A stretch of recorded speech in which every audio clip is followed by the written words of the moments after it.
Hello and welcome to my YouTube channel Homeopathic Solution. I am Dr. Priyanka. आज मैं आपको uric acid के बारे में बताऊंगी। हमारी बॉडी में हाई यूरिक एसिड बढ़ जाने पर जो सिम्टम्स होते हैं, उनके कॉज क्या होते हैं और एंड में होम्योपैथिक मेडिसिन। तो जनरली हमारी बॉडी में यूरिक एसिड बनती ही है। यूरिक एसिड हमारे डाइजेशन का एंड प्रोडक्ट होता है। कुछ क्वांटिटी हमारी ब्लड में यूरिक एसिड की रहती है और जो एक्सेस अमाउंट होता है उसे हमारी किडनी फिल्टर कर देती है।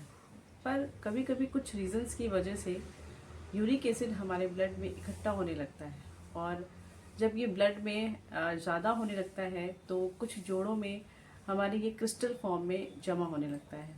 और जब ये क्रिस्टल फॉर्म में हमारे जोड़ों में इकट्ठा होता है, जैसे अंगूठे के जोड़ों में, पैरों के अंगूठे के जोड़ों में, घुटने में, तो वहाँ पर धीरे धीरे रेडनेस, स्वेलिंग और एंड में सीवियर पेन स्टार्ट हो जाता है। तो इसके लिए हमें ये देखना है कि इसका कॉज क्या है। एक तो ये रीज़न है, दूसरा ये कि कभी कभी हमारी जो किडनी होती है वो उसे फ्लश आउट ठीक से नहीं कर पाती है। और आप मोस्टली केसेस में यही देखेंगे जिसमें हाई यूरिक एसिड है तो उनके किडनी में स्टोन फॉर्मेशन होता है। जिनके भी किडनी में रिकरेंसी होती है, यानी कि बहुत बार स्टोन्स बनते हैं, पथरी बनती है, तो अगर वो यूरिक एसिड चेक कराएंगे तो उनका डेफिनेटली यूरिक एसिड हाई होगा। तो हमें अब ये देखना है कि हमें ऐसा अवॉइड क्या करना है कि यूरिक एसिड ना बढ़े। तो हमें अपने खाने पीने में ही कुछ चीज़ें चेंज करनी होंगी। सबसे पहले तो हमें स्मोकिंग और अल्कोहल से दूरी बनानी है। फिर हमें खाने पीने में दाल में अरहर की दाल हम अगर लगातार खाते हैं तो होता है। राजमा आप अवॉइड कर सकते हैं, काबुली चना आप अवॉइड कर सकते हैं, गोभी, मटर और नॉनवेज, इनको खाने से यूरिक एसिड हाई होने लगता है, बढ़ने लगता है। और अब आप ये कहेंगे कि तो खाएं क्या।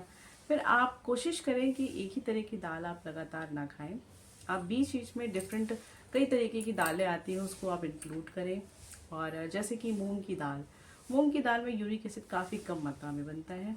और सबसे अच्छा जो हमारे डाइट में आप शामिल कर सकते हैं वो है ज्वार बाजरा एक ऐसे मोटे अनाज है जिनको खाने से हमारे यूरिक एसिड का लेवल काफ़ी कम होने लगता है। तो कोशिश करें कि जैसा मैंने बताया है आप वैसा ही खाएं, इससे काफ़ी अच्छा होता है।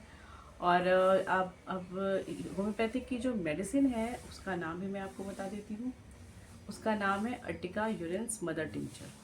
ये एक कह सकते हैं कि आप ये एक स्पेसिफिक मेडिसिन है यूरिक एसिड की, हाई यूरिक एसिड की।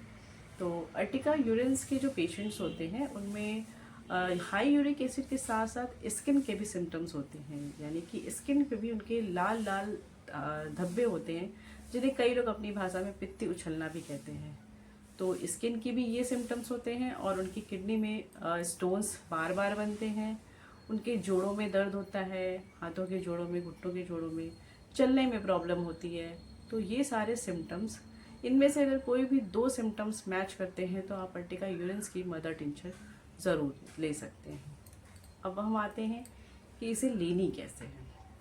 तो अर्टिका यूरेंस मदर टिंचर को हमें 10 बूंद सुबह, दोपहर, शाम आधे कप गुनगुने पानी में लेनी है। और लगभग 10 से 15 दिन में आपकी जो भी शिकायतें हैं, जो रेडनेस है, स्वेलिंग है और सीवियर पेन है, वो कम होने लगेगा। और इसके लगातार यूज़ करने से, 1 महीने लगातार यूज़ करने से, और ये काफ़ी कम हो जाएगा। और आप इसे फिर से चेक कराएं अपना यूरिक एसिड, तो डेफिनेटली वो कम होगा।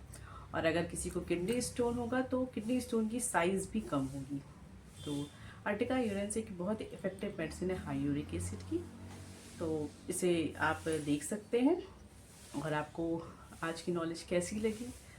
आप इसी तरह की वीडियोस और नॉलेज अगर आपको चाहिए तो आप मेरे चैनल को लाइक और सब्सक्राइब जरूर करें। धन्यवाद।